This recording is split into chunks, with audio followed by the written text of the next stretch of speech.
Subscribe now and press the bell icon. Never miss an update.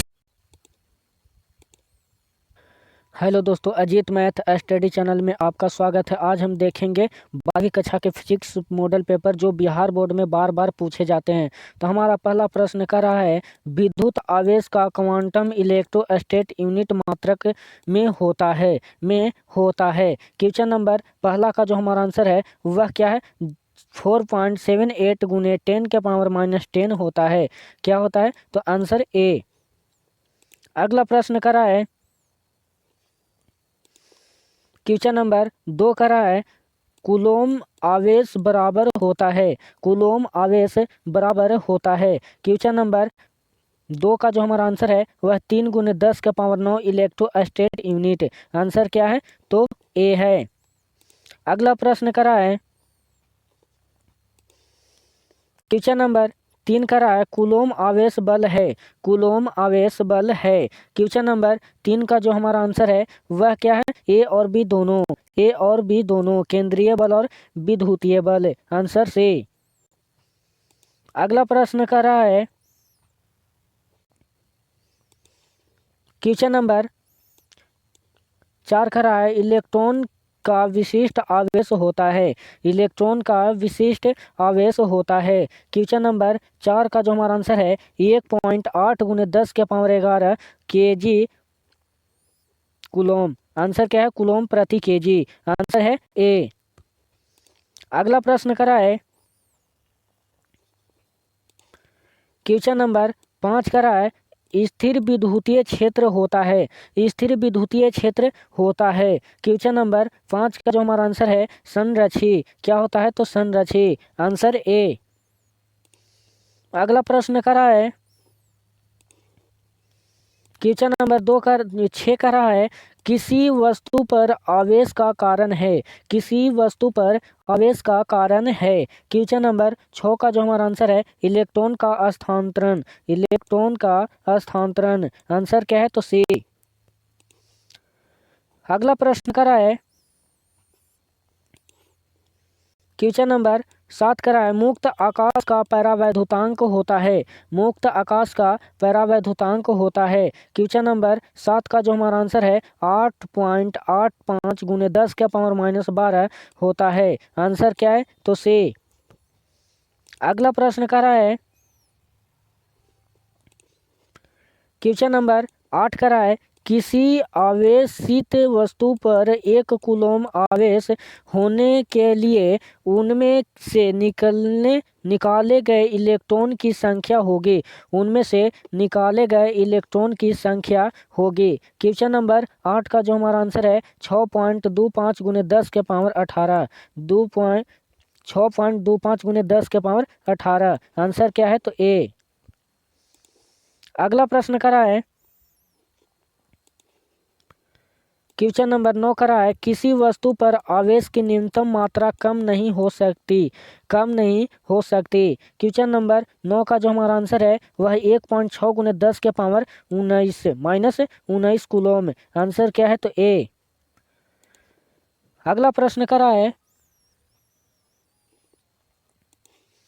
Question number 10 करा है, समान धातु के 3 तारों के द्रव्यमानों के अनुपात 1, 2 और 3 अनुपात हैं तथा उनकी लंबाइयाँ 3:2:1 के अनुपात हो तो विद्युतीय प्रतिरोध का अनुपात होगा। विद्युतीय प्रतिरोध का अनुपात होगा। क्वेश्चन नंबर 10 का जो हमारा आंसर है 27.61 अनुपात 6:1 होता है। आंसर क्या है? तो डी।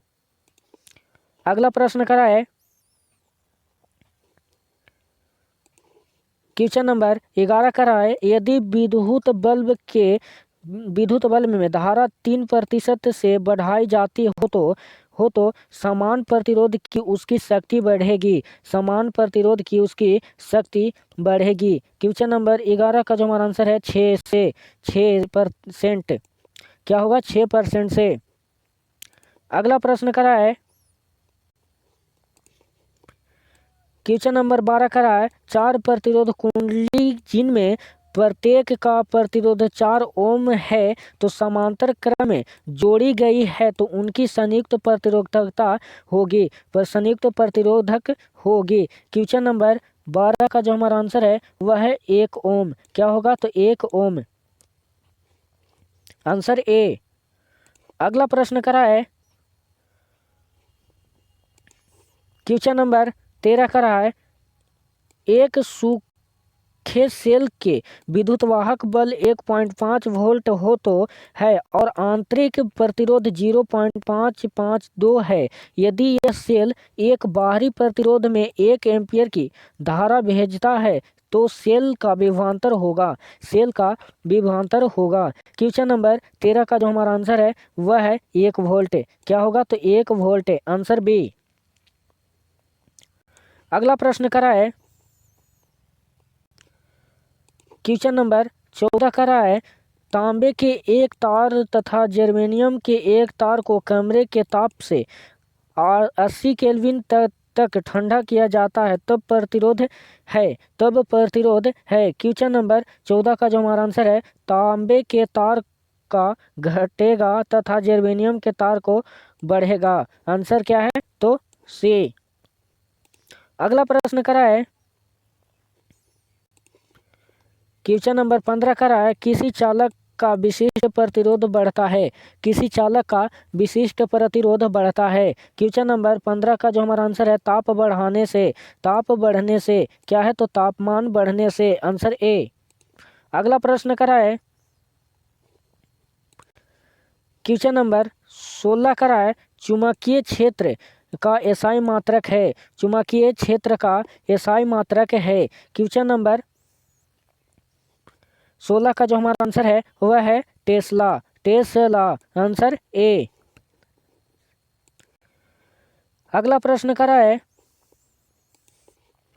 क्वेश्चन नंबर 17 करा है, एक सीधे चालक में 10 एम्पीयर की धारा प्रवाहित है, यह 1.5 वेबर प्रति मीटर स्क्वायर तीव्रता चुंबकीय क्षेत्र से 30 डिग्री का कोण बनते हुए रखा है तो 1 मीटर लंबाई के चालक बल लगेगा। क्वेश्चन नंबर 17 का जो हमारा आंसर है वह क्या है? 7.5 यूनिट, आंसर ए। अगला प्रश्न करा है क्वेश्चन नंबर 18 का रहा है, चुंबकीय द्विध्रुव आघूर्ण एक सदिश राशि है जो निर्दिष्ट होती है। क्वेश्चन नंबर 18 का जो हमारा आंसर है वह दक्षिण से उत्तर ध्रुव, आंसर ए। अगला प्रश्न करा है क्वेश्चन नंबर 19 करा है, टेस्ला इकाई होती है। क्वेश्चन नंबर 19 का जो हमारा आंसर है वह चुंबकीय फ्लक्स की, आंसर बी। अगला प्रश्न करा है क्वेश्चन नंबर 20 करा है, चुंबकीय आघूर्ण का एसआई मात्रक होता है,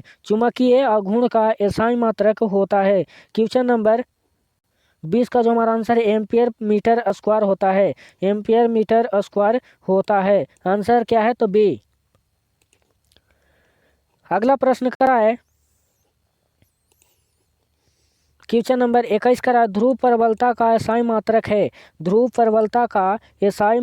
है, क्वेश्चन नंबर 21 का जो हमारा आंसर है एम्पियर मीटर होता है, आंसर क्या है? तो सी। अगला प्रश्न करा है क्वेश्चन नंबर 22 का रहा है, एक लूप में चुंबकीय फ्लक्स के परिवर्तन की दर तुल्य है, क्वेश्चन नंबर 22 का जो हमारा आंसर है प्रेरित विद्युत वाहक बल का आंसर क्या है? तो ए। अगला प्रश्न करा है क्वेश्चन नंबर 23 का रहा है, भंवर धाराओं की दिशा प्राप्त होती है, क्वेश्चन नंबर 23 का जो हमारा आंसर है वह है लेज नियम से, आंसर क्या है? तो बी। अगला प्रश्न कर रहा है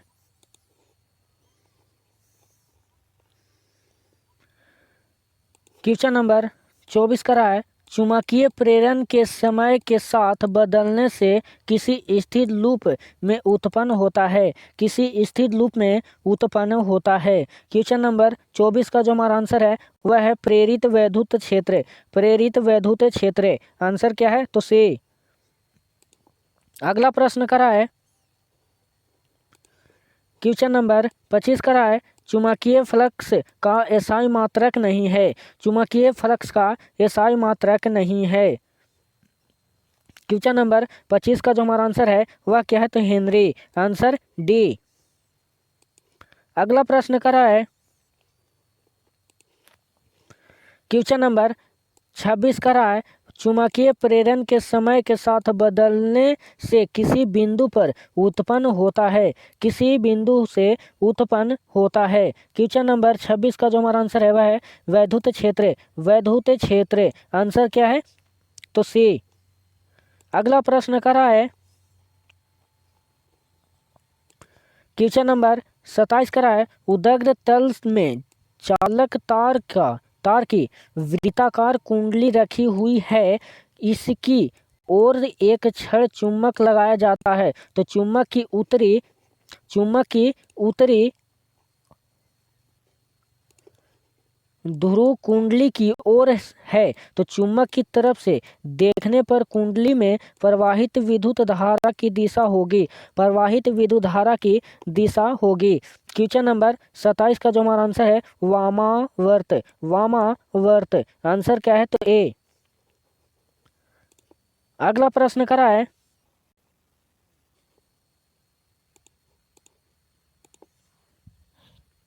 क्वेश्चन नंबर 28 का रहा है एक सीधा चालक छड़ परिपूर्ण पूर्व पश्चिम की ओर क्षैतिज स्थिर रखा गया है। इसे गिरने के लिए छोड़ दिया जाता है तो इसके सिरों के बीच विभवांतर है। सिरों के बीच विभवांतर क्या होगा। क्वेश्चन नंबर 28 का जो हमारा आंसर है वह है बढ़ता जाएगा। बढ़ता जाएगा आंसर बी। अगला प्रश्न करा है क्वेश्चन नंबर 29 कह रहा है किसी प्रतिवर्ती परिपथ में धारा 5 कॉस एम्पियर तथा विभवांतर 200 साइन वोल्ट है तो परिपथ में शक्ति हानि है। परिपथ में शक्ति हानि है। क्वेश्चन नंबर 29 का जो हमारा आंसर है वह है शून्य। क्या है तो शून्य आंसर डी। अगला प्रश्न करा है क्वेश्चन नंबर 30 का है यंत्र जो यांत्रिक ऊर्जा को विद्युत ऊर्जा में बदलता है वह है। यंत्र जो यांत्रिक ऊर्जा को विद्युत ऊर्जा में बदलता है वह है। क्वेश्चन नंबर 30 का जो हमारा आंसर है वह क्या है डायनेमो। Dynamo answer B. अगला प्रश्न करा है क्वेश्चन नंबर 31 का है प्रतिघात का मात्रक है। प्रतिघात का मात्रक है। क्वेश्चन नंबर 31 का जो हमारा आंसर है वह है फैराडे। आंसर है ओम। क्या है तो ओम आंसर बी। अगला प्रश्न करा है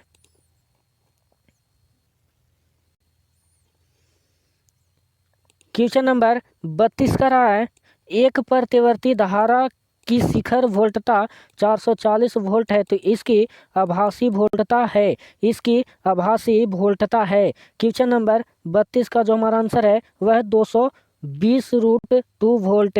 220√2 वोल्ट आंसर सी। अगला प्रश्न करा है क्वेश्चन नंबर 33 का है कुंडली चौक कुंडली की शक्ति गुणांक है। चौक कुंडली का शक्ति गुणांक है। क्वेश्चन नंबर 33 का जो हमारा आंसर है वह है शून्य। क्या है तो 0 आंसर बी। अगला प्रश्न करा है क्वेश्चन नंबर 34 का संधारित्र का शक्ति गुणांक लगभग है। संधारित्र का शक्ति गुणांक लगभग है। क्वेश्चन नंबर 34 का जो हमारा आंसर है वह है 0 आंसर डी। अगला प्रश्न करा है क्वेश्चन नंबर 35 का रहा है एक विद्युत चुम्बकीय तरंग में विक्षोभ है, एक विद्युत चुम्बकीय तरंग में विक्षोभ है। क्वेश्चन नंबर 35 का जो हमारा आंसर है वह क्या है, ई और बी, ई और बी। आंसर क्या है, तो ए और बी दोनों, आंसर सी। अगला प्रश्न करा है क्वेश्चन नंबर 36 करा, विद्युत चुम्बकीय तरंग होता है, विद्युत चुम्बकीय तरंग होता है। क्वेश्चन नंबर 36 का जो हमारा आंसर है अनुप्रस्थ, अनुप्रस्थ, आंसर बी। अगला प्रश्न करा है क्वेश्चन नंबर 37 करा है, विस्थापन धारा घनत्व का मात्रक है, विस्थापन धारा घनत्व का मात्रक है। क्वेश्चन नंबर 37 का जो हमारा आंसर है एम्पियर मीटर स्क्वायर होता है, एम्पियर मीटर स्क्वायर होता है। अगला प्रश्न करा है क्वेश्चन नंबर 38 करा है, विद्युत चुम्बकीय तरंग में विद्युतीय एवं चुम्बकीय क्षेत्र के बीच कलांतर होता है, कलांतर होता है। क्वेश्चन नंबर 38 का जो हमारा आंसर है वह है जीरो, क्या होता है, तो जीरो, आंसर ए। अगला प्रश्न करा है क्वेश्चन नंबर 39 करा है, प्रयोगशालाओं को बैक्टीरिया से मुक्त कराने में उपयोग की जाती है, उपयोग की जाती है। क्वेश्चन नंबर 39 का जो हमारा आंसर है अल्ट्रावायलेट किरण, आंसर क्या है, तो ए।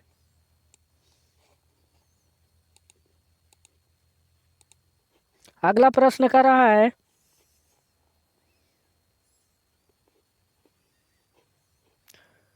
क्वेश्चन नंबर 40 का रहा है, अपवर्तनांक सर्वाधिक है, अपवर्तनांक सर्वाधिक है। क्वेश्चन नंबर 40 का जो हमारा आंसर है वह क्या है, तो वह है हीरा का, क्या है, तो हीरा का, आंसर डी। अगला प्रश्न कर रहा है क्वेश्चन नंबर 41 का, कांच के पूर्ण परावर्तन प्रिज्म का कोण होता है, कांच के पूर्ण परावर्तन प्रिज्म का कोण होता है। क्वेश्चन नंबर 41 का जो हमारा आंसर है वह है 90 डिग्री का, 90 डिग्री का, आंसर क्या है, तो सी। अगला प्रश्न करा है क्वेश्चन नंबर 42 करा है, जब प्रकाश का अपवर्तन होता है, अपवर्तनांक होता है, तो निम्नलिखित में से कौन सा परिवर्तित नहीं होता है, निम्न में से कौन परिवर्तित नहीं होता है। क्वेश्चन नंबर 42 का जो हमारा आंसर है वह है आवृत्ति, क्या है, तो आवृत्ति, आंसर बी। अगला प्रश्न करा है क्वेश्चन नंबर 43 का है, एक गोले के माध्यम का वायु में क्रांतिक कोण 48 डिग्री है, तो एक किरण कितने पूर्ण आंतरिक परावर्तन करेगी, परावर्तन करेगी। क्वेश्चन नंबर 43 का जो हमारा आंसर है वह क्या है, 43 का आंसर डी, कोई नहीं। अगला प्रश्न करा है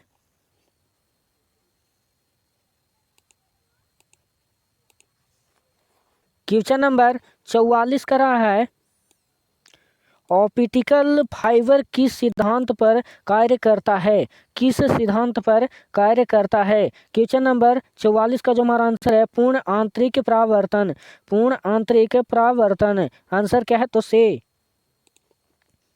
अगला प्रश्न का रहा है क्वेश्चन नंबर 45 का है, कैथोड किरण व्यवहार करती है, कैथोड किरण व्यवहार करती है। क्वेश्चन नंबर 45 का जो हमारा आंसर है वह है इलेक्ट्रॉन जैसा, इलेक्ट्रॉन जैसा, आंसर क्या है, तो बी। अगला प्रश्न का रहा है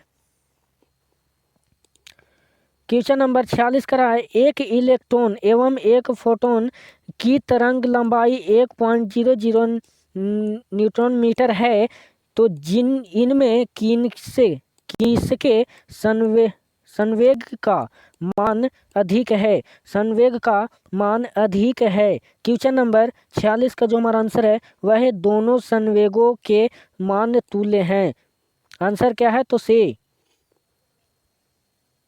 अगला प्रश्न कर रहा है क्वेश्चन नंबर 47 का रहा है धातु का कार्यफलन 2.8 इलेक्ट्रोवोल्ट है, तो इसका 22 देहली तरंगदैर्घ्य होगा आंसर 47 का जो हमारा आंसर है वह क्या है, तो 4443 एम्पियर। आंसर क्या है, तो बी। अगला प्रश्न कर रहा है क्वेश्चन नंबर 48 का रहा है किस कण का संवेग दुगना कर दिया जाता है, इसकी तरंग लंबाई कितनी गुनी हो जाएगी, कितनी गुनी हो जाएगी। क्वेश्चन नंबर 48 का जो हमारा आंसर है 1/2 क्या होता है, तो 1/2 आंसर ए। अगला प्रश्न कर रहा है क्वेश्चन नंबर 49 का रहा है एक इलेक्ट्रॉन का विभवांतर भी से त्वरित करने पर प्राप्त दे ब्रोलिंग तरंग की लंबाई होगी, ब्रोलिंग तरंग लंबाई होगी। क्वेश्चन नंबर 49 का जो हमारा आंसर है वह है इनमें से कोई नहीं, आंसर डी। अगला प्रश्न कर रहा है क्वेश्चन नंबर 50 का रहा है जब प्रकाश एक माध्यम से दूसरे माध्यम में प्रवेश करता है तो कौन सी राशि परिवर्तित नहीं होता है, कौन सी राशि परिवर्तित नहीं होता है। क्वेश्चन नंबर 50 का हमारा जो आंसर है वह है आवृत्ति। क्या है, तो आवृत्ति, आंसर बी। हमारे वीडियो अच्छा लगा तो हमारे चैनल को सब्सक्राइब, लाइक, शेयर करना ना भूलिएगा। और हाँ भी दोस्तों, जो भी हम प्रश्न आएंगे वो बिहार बोर्ड में निश्चित रूप से टकरेगा।